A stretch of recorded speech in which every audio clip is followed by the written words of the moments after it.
Hello YouTubers. I wanted to talk a little bit today about how I got interested in the sustainability issue. I came to it mainly through my interest in cars, electric cars especially. I watched this movie called Who Killed the Electric Car a couple years ago, and it really got me thinking.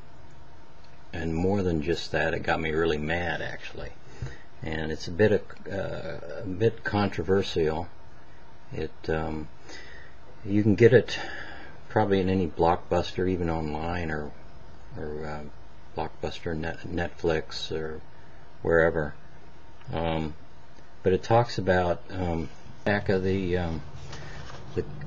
DVD case says running solely on electricity. General Motors' fleet of EV1 electric vehicles were so efficient they were on the brink of altering the future of driving in America, perhaps even the world. Those lucky enough to drive one gave it glowing reviews, so why were they all destroyed? Narrated by Martin Sheen, featuring on-screen contributions by Ed Begley Jr., Ralph Nader, Alexander Paul. Who Killed the Electric Car is a murder mystery like no other. And it's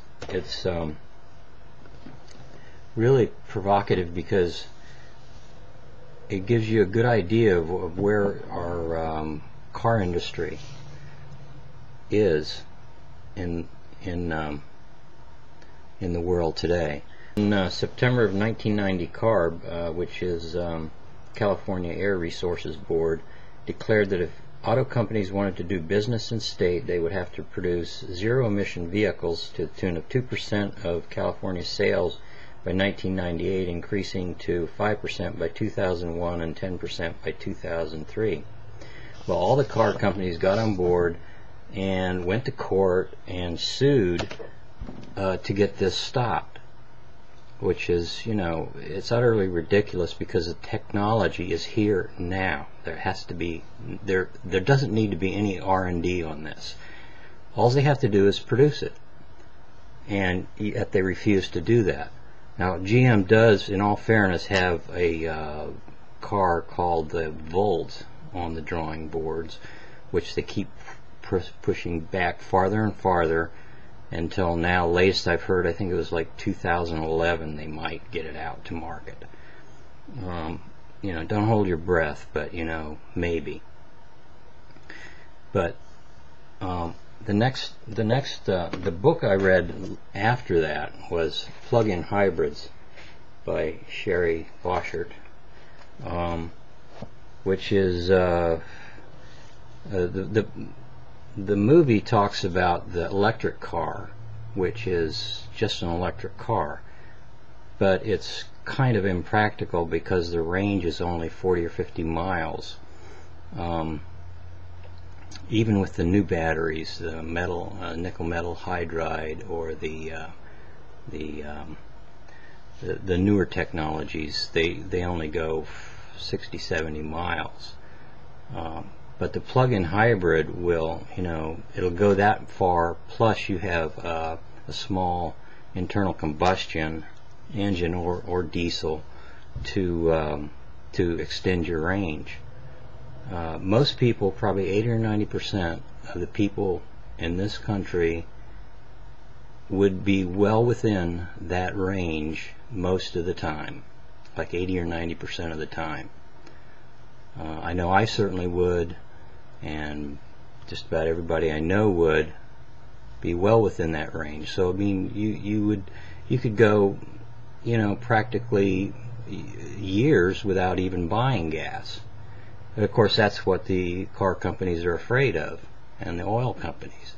So there was enormous resistance, and the only way we're going to get past the resistance is through educating people, and by the people pressuring the car companies on a continuing basis. There's a lot of resources online. I'll post a few of them. But if this is something that interests you, and I think it should interest you, because just about everybody drives.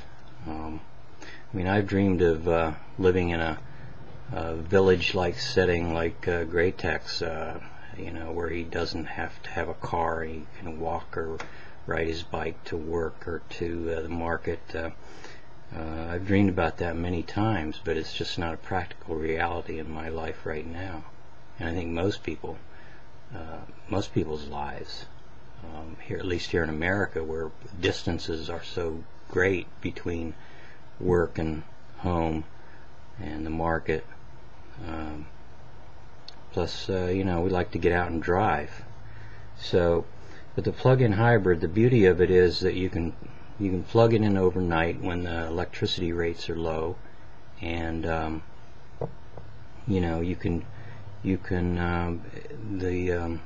the gas equivalent, it would be like roughly $1 a gallon.